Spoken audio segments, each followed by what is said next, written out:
ಎಲ್ಲ ಧ್ಯಾನ ಮಿತ್ರರಿಗೆ ಆತ್ಮಪೂರ್ವಕ ನಮಸ್ಕಾರಗಳು. ಇವತ್ತು ಧ್ಯಾನ 365 ಅಲ್ಲಿ 158ನೇ ದಿವಸ. ಗುರುಗಳಾದ Brahmashri Pitamaha Patriji, PSSM pyramid world foundation ಎಲ್ಲ ಪಿರಮಿಡ್ ಮಾಸ್ಟರ್ಸ್ಗೆ ನಮಸ್ಕಾರ. You create your own reality ಅಂತ ಸೇತ್ ಮಾಸ್ಟರ್ ಹೇಳಿದ್ರು. ನಮ್ಮ ಜೀವನದಲ್ಲಿ ಇರೋ ಪ್ರತಿಯೊಂದು ಮೇಲು ಫೀಮೇಲು, ನಮ್ಮ ಹೈಟು, ವೆಯ್ಟು, ಸ್ಕಿನ್ ಕಲರು, ಯಾವ ಕುಟುಂಬದಲ್ಲಿ ನಾನು ಹುಟ್ಟಬೇಕು, ಪ್ರತಿಯೊಂದೂ ನಾವೇ ಡಿಸೈನ್ ಮಾಡ್ಕೊಂಡಿದ್ದೀವಿ. ನಮ್ಮ ತಂದೆ ತಾಯಿಯನ್ನು ನಾವೇ ಚೂಸ್ ಮಾಡ್ಕೊಂಡಿದ್ದೀವಿ.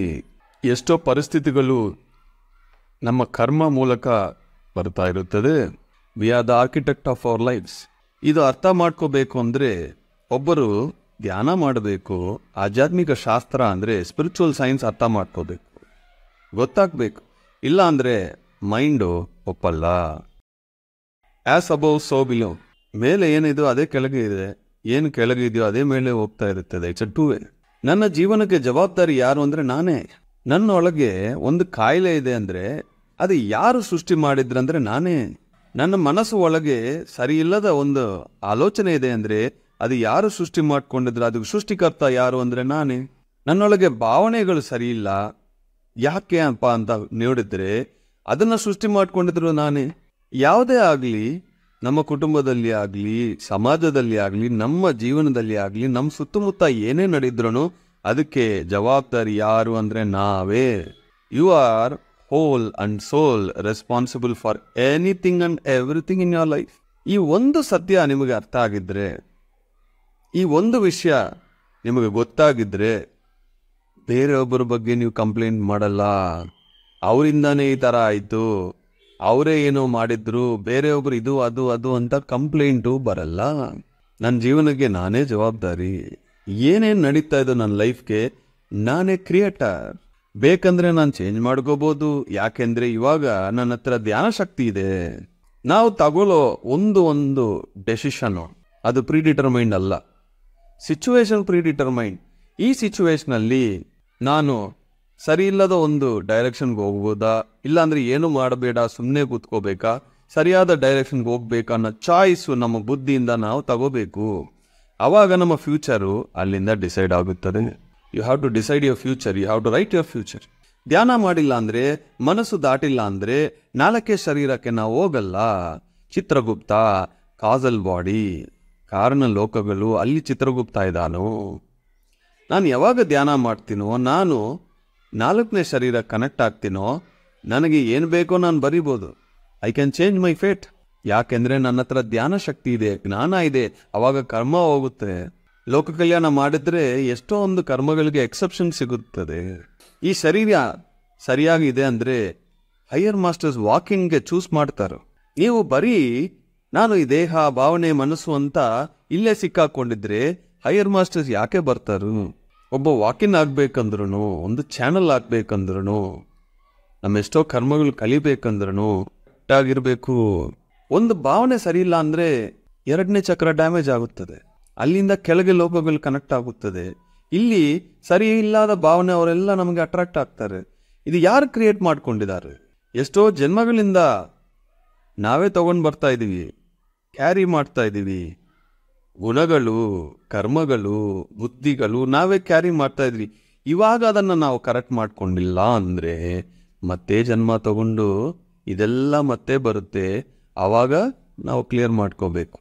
ಪ್ರಶ್ನೆ ಏನು ಅಂದರೆ, ಈ ಜನ್ಮನ ಬರೋ ಜನ್ಮಗಳ ಚಾಯ್ಸ್ ನಿಮ್ಮ ಹತ್ರನೇ ಇದೆ. ಯೂನಿವರ್ಸ್ ಯಾವಾಗಲೂ ನಿಮ್ಮನ್ನು ಫೋರ್ಸ್ ಮಾಡಲ್ಲ. ಸೋಲ್ಗೆ ಯಾವುದೋ ಒಂದು ಅರ್ಜೆಂಟ್ ಇಲ್ಲ. ಈ ಜನ್ಮ ಇಲ್ಲಾಂದರೆ ನೆಕ್ಸ್ಟ್ ಜನ್ಮ. ಆದರೆ ಈ ಒಂದು ಜನ್ಮ ನನಗೆ ಕೊನೆ ಜನ್ಮ ಆಗಬೇಕು.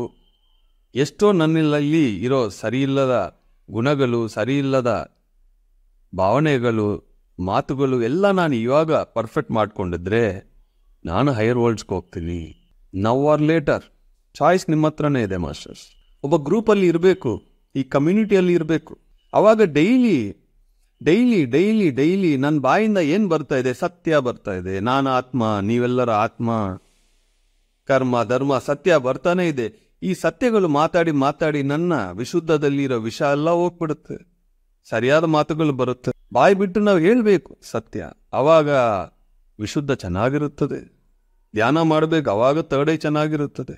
ಸೇವೆ ಮಾಡಬೇಕು. ಅವಾಗ ಅನಾಥ ಚೆನ್ನಾಗಿರುತ್ತದೆ.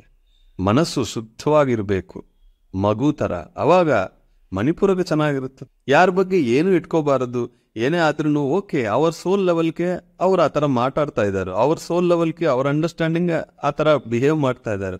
ಈ ಒಂದು ಅಂಡರ್ಸ್ಟ್ಯಾಂಡಿಂಗ್ ನಿಮಗೆ ಬಂದಿದ್ರೆ ಯಾರ ಬಗ್ಗೆ ಯಾವುದೇ ಒಂದು ಭಾವನೆ ಇಲ್ಲ ಅಂದರೆ ಸ್ವಾದಿಷ್ಟಾನ ಚೆನ್ನಾಗಿರುತ್ತೆ. ಇದೆಲ್ಲ ಕರೆಕ್ಟ್ ಇದೆ ಅಂದರೆ ಮೂಲಾಧಾರಕ್ಕೆ ಚೆನ್ನಾಗಿರುತ್ತದೆ. ಅವಾಗ ನೀವು ಗ್ರೌಂಡೆಡ್ ಆಗಿರ್ತೀರಿ. ಸರ್ವೇ ಜನ ಸುಖಿನೋ ಭವಂತು ಅಂತ ಹೇಳಿದ್ರೆ ಸಾಕಾಗಲ್ಲ, ಅದು ಮಂತ್ರ ಅಲ್ಲ. ಅದನ್ನು ನಾವು ಪಾಟಿಸಬೇಕು. ನ್ಯಾಚುರಲ್ ಆಗಿ ಒಳಗಿಂದ ಬರಬೇಕು. ಒಂದು ದಿವಸ, ಒಂದು ತಿಂಗಳು ಧ್ಯಾನ ಮಾಡಿದ್ರೆ ಎಲ್ಲ ಚೇಂಜ್ ಆಗಲ್ಲ. ಇದು ಲೈಫ್ ಟೈಮ್ ಪ್ರಾಸೆಸ್. ಎಷ್ಟೋ ಕ್ಲಿಯರ್ ಆಗಬೇಕು, ನಿಲ್ತ್ಕೋಬೇಕು, ಹೊಸ ವಿಷಯಗಳು ಕಲ್ತ್ಕೋಬೇಕು, ಎಲ್ಲರ ಹತ್ರ ಅನುಭವಗಳನ್ನ ಕೇಳಬೇಕು, ನಾವು ಕ್ಲಾಸಸ್ ಮಾಡಬೇಕು. ಎಷ್ಟು ಸಾಧ್ಯನೋ ಅಷ್ಟು ಆಧ್ಯಾತ್ಮಿಕ ಸೇವೆ ನಾವು ಮಾಡ್ತಾ ಬರಬೇಕು. ಅವಾಗ ಇದು ಲೈಫ್ ಲಾಂಗ್ ಪ್ರಾಸೆಸ್. ಈ 20 ವರ್ಷ ಪಿರಮಿಡ್ ಸೊಸೈಟಿಯಲ್ಲಿ ನಾನು ಮಾಡ್ತಾನೇ ಇದ್ದೀನಿ. ಇನ್ನೂ 55 ವರ್ಷ ನಾನು ಮಾಡ್ತೀನಿ. ಮಾಡ್ತಾ ಮಾಡ್ತಾ ಮಾಡ್ತಾ ಎಷ್ಟೋ ಒಂದು ಬದಲಾವಣೆ ಸಿಗುತ್ತೆ. ಈ ಥರ ಆಪರ್ಚುನಿಟೀಸು ಮತ್ತೆ ಮತ್ತೆ ಸಿಗಲ್ಲ ಮಾಸ್ಟರ್ಸ್. ಗೊತ್ತಾಗಿದ್ರೆ ನಮಗೆ ಸಿಕ್ತು ಇವತ್ತು, ಅದನ್ನು ಉಪಯೋಗಿಸ್ಕೋಬೇಕು, ಮಿಸ್ಯೂಸ್ ಮಾಡಬಾರದು. ಎಷ್ಟು ನಾವು ಡೆವಲಪ್ ಆಗಬೇಕು ಅಷ್ಟಕ್ಕೆ ನಾವು ಫೋಕಸ್ ಮಾಡಬೇಕು, ಆ ಡಿಟರ್ಮಿನೇಷನ್ ಇರಬೇಕು. ಇದಕ್ಕೋಸ್ಕರ ನಾವು 24 ಗಂಟೆಯಲ್ಲಿ ಬರೀ 1 or 2 hours ಸ್ಪೆಂಡ್ ಮಾಡ್ತೀವಿ ಅಷ್ಟೇ ಅಲ್ವಾ. ಅದು ಮಿಕ್ಕಿರೋ 22 ಗಂಟೆನ ಎಷ್ಟು ಕ್ವಾಲಿಟಿ ಲೈಫ್ ನಾವು ಜೀವಿಸ್ತಾ ಇದ್ವಿ. ಚಾಯ್ಸ್ ನಮ್ಮ ಹತ್ರ ಇದೆ. ಬೆಳಗ್ಗೆ ಎದ್ದಿನ ತಕ್ಷಣ ಧ್ಯಾನ ಮಾಡ್ಬೋದು, ಇಲ್ಲಾಂದ್ರೆ ಫೋನ್ ತೆಗ್ಬಿಟ್ಟು ಫೇಸ್ಬುಕ್ ನೋಡ್ಬೋದು. ಚಾಯ್ಸ್ ನಮ್ಮ ಹತ್ರ ಇದೆ. ಮಲ್ಕೊಳಕ್ಕೆ ಮುಂಚೆ ಒಂದು ಪುಸ್ತಕ ಓದ್ಬೋದು, ಇಲ್ಲಾಂದ್ರೆ ನೆಟ್ಫ್ಲಿಕ್ಸು ಪ್ರೈಮಲ್ಲಿ ಒಂದು ಸಿನಿಮಾ ನೋಡ್ಬೋದು. ಚಾಯ್ಸ್ ನಮ್ಮ ಹತ್ರ ಇದೆ. ಅದನ್ನು ನೋಡಿ, ಇದನ್ನು ನೋಡಿ, ಇದನ್ನು ಮಾಡಿ. ಒಂದು ಅರ್ಧ ಗಂಟೆ ಬುಕ್ ಓದಿ ಮಲ್ಕೋಬೇಕು. ಒಂದು ಅರ್ಧ ಗಂಟೆ, 1/4 ಗಂಟೆ ಧ್ಯಾನ ಮಾಡಿ ಡೇಯನ್ನು ಶುರು ಮಾಡಬೇಕು. ಯಾವುದೇ ಒಂದು ದೊಡ್ಡ ಕೆಲಸ ಸ್ಟಾರ್ಟ್ ಆಗಿದ್ರಿಂದ ಧ್ಯಾನದಿಂದ ಶುರು ಮಾಡಬೇಕು. ಅವಾಗ ಸಕ್ಸಸ್ ನಿಮಗೆ ಬರುತ್ತೆ. ಅವಾಗ ನಿಮ್ಮ ಹತ್ರ ಇನ್ನೂ ಹೆಚ್ಚು ಸಮಯ ಸಿಗುತ್ತದೆ. ಎಷ್ಟೋ ಒಂದು ಪ್ರೋಗ್ರಾಮ್ ಆಯ್ತು ಆಲ್ರೆಡಿ. ಚಿಕ್ಕ ವಯಸ್ಸಿಂದ ನಮ್ಮ ಫ್ರೆಂಡ್ಸು, ಫ್ಯಾಮಿಲಿ, ರಿಲೇಟಿವ್ಸು, ಸ್ಕೂಲ್ ಅವರು, ಕಾಲೇಜ್ ಅವರು, ಬಾಸು, ಬಿಸ್ನೆಸ್ಸಲ್ಲಿ, ರೋಡಲ್ಲಿ ಎಲ್ಲರೂ ಏನೇನೇನೇನೇನೇನೋ ಹೇಳಿ ಹೇಳಿ ಹೇಳಿ ಹೇಳಿ ಹೇಳಿ ಇದು ಕೋಪಡಿ ಖರಾಬ್ ಹೋಗ್ಯಾ ಅಂತಾರೆ. ಇದೆಲ್ಲ ರಿವರ್ಸ್ ಇಂಜಿನಿಯರ್ ಮಾಡಬೇಕು. ಅಟ್ಲೀಸ್ಟ್ 1,000 ವಿಷಯಗಳು ನನಗೆ ಹೇಳಿದ್ರು. ನಿನ್ನ ಹತ್ರ ಆಗಲ್ಲ, ನೀವು ಮಾಡೋಕೆ ನಿಮಗೆ ಅರ್ಹತೆ ಇಲ್ಲ. ಎಷ್ಟೋ 1,000 ವಿಷಯಗಳು ನನಗೆ ಚಿಕ್ಕ ವಯಸ್ಸಲ್ಲಿ ಪ್ರತಿಯೊಬ್ಬರು ಫೀಡ್ ಮಾಡಿದ್ರು. ಅವರನ್ನು ಬೈತಾ ಕೂತ್ಕೊಂಡಿದ್ರೆ ನಮಗೇನು ಬರಲ್ಲ. ಆ 1,000 ವಿಷಯಗಳನ್ನು ನಾನು ಡೆಲೀಟ್ ಮಾಡಿ ಆಧ್ಯಾತ್ಮಿಕ ಶಾಸ್ತ್ರವನ್ನು ಒಳಗೆ ಇಟ್ಕೊಂಡು ಸಾಧನೆ ಮಾಡಿ ನನ್ನ ಮನಸ್ಸನ್ನು ನಾನು ಕ್ಲಿಯರ್ ಮಾಡ್ಕೊಂಡಿದ್ದೀನಿ. ಅವರು ಯಾರ ಬಗ್ಗೆ ನನಗೆ ಯಾವುದೇ ಒಂದು ಭಾವನೆ ಇಲ್ಲ. ಇಷ್ಟು ಆಗ್ಬೇಕಂದ್ರೆ ಎಷ್ಟೋ ವರ್ಷಗಳಾಗುತ್ತದೆ.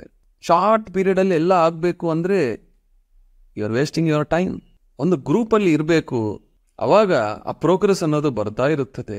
ಇದಕ್ಕೋಸ್ಕರ ನಾವು 24 ಗಂಟೆಯಲ್ಲಿ 1 ಇಲ್ಲಾಂದ್ರೆ 2 ಗಂಟೆ ನಾವು ಸ್ಪೆಂಡ್ ಮಾಡಿದ್ರೆ ಸಾಕು. ಮಿಕ್ಕಿರೋ 22 ಗಂಟೆನೂ ಕರ್ಮ ಮಾಡಬೇಕು, ಎಲ್ಲರ ಜೊತೆ ಇರಬೇಕು, ವ್ಯಾಪಾರ ಮಾಡಿ, ಉದ್ಯೋಗ ಮಾಡಿ, ಎಲ್ಲರ ಹತ್ರ ಮಾತಾಡಿ. ಯಾಕಂದ್ರೆ ಈ 2 ಗಂಟೆ ಟ್ರೈನಿಂಗು, 22 ಗಂಟೆ ಪ್ರಾಕ್ಟಿಕಲ್. ನಾನು ನನ್ನ ಮನೆಯಲ್ಲಿ ರೂಮಲ್ಲೇ ಕೂತ್ಕೊಂಡಿದ್ರೆ ನಾನು ಡೆವಲಪ್ ಆಗಲ್ಲ. ಹೊರಗೆ ಹೋಗ್ಬೇಕು, ಸಮಾಜದಲ್ಲಿ ಇರಬೇಕು, ಸಂಸಾರದಲ್ಲಿ ಇರಬೇಕು. ಆವಾಗ ಅದು ಪ್ರಾಕ್ಟಿಕಲ್ಸ್. 18 ಪ್ರಿನ್ಸಿಪಲ್ಸ್ ಇದೆ. ಆ ಪ್ರಿನ್ಸಿಪಲ್ ನಿಮ್ಗೋಸ್ಕರ. ಬೇರೆ ಒಬ್ಬರು ಬಂದ್ರೆ ಅಲ್ಲಿ ಲಾ ಬರುತ್ತೆ, ಸ್ಪಿರಿಚುವಲ್ ಲಾಸ್, ಕಾಸ್ಮಿಕ್ ಲಾಸ್. ನೀವು ತೊಂದರೆ ಕೊಟ್ರೆ ಅವರು ನಿಮ್ಗೆ ತೊಂದರೆ ಕೊಡ್ತಾರೆ. ನೀವು ಯಾರಿಗಾದ್ರು ಪ್ರಾಬ್ಲಮ್ ಮಾಡಿದ್ರೆ ಆ ಕರ್ಮ ನಿಮ್ಮನ್ನು ಬಿಡಲ್ಲ. ಇಲ್ಲಿ ಲಾ. ಪ್ರಿನ್ಸಿಪಲ್ಸ್ ಅಂದ್ರೆ ನಮ್ಮ ಹತ್ರ ನಾವು ಮಾಡೋದು, ನಮ್ಮ ಜೊತೆ ನಾವು ಇರೋದು, ನಮ್ಮ ಒಳಗೆ ಇರೋದೆಲ್ಲ ಕ್ಲೆನ್ಸ್ ಮಾಡ್ಕೋಬೇಕು. ಅದು ಪ್ರಿನ್ಸಿಪಲ್ಸ್. 18 ಪ್ರಿನ್ಸಿಪಲ್ಸ್ ನಮಗೋಸ್ಕರ ನಾವು ಮಾಡೋದು. ಬೇರೆ ಯಾರೇ ಬಂದ್ರೂ ಅಲ್ಲಿ ಸ್ಪಿರಿಚುವಲ್ ಲಾಸ್ ಬರುತ್ತೆ. ಈ 2 ನೋಡ್ಕೊಂಡು ಜೀವಿಸ್ಬೇಕು. ಸೊ ಚೆನ್ನಾಗಿ ನೆನಪಿಟ್ಕೊಳ್ಳಿ, ನಿಮ್ಮ ಜೀವನ ನಿಮ್ಮ ಕೈಯಲ್ಲಿ. You are the architect, you are the designer, you are the creator of your life. ನಿಮ್ಮದೇ ಜವಾಬ್ದಾರಿ. ಬೇರೊಬ್ಬರು ಒಬ್ಬ ಮಾರ್ಗದರ್ಶ, ಒಂದು ಇನ್ಸ್ಪಿರೇಷನ್, ಒಂದು ಕೋಚ್. ಬಟ್ ನಿಮ್ಮ ಸಾಧನೆ ನೀವೇ ಮಾಡಬೇಕು. Thank you very much my dear master.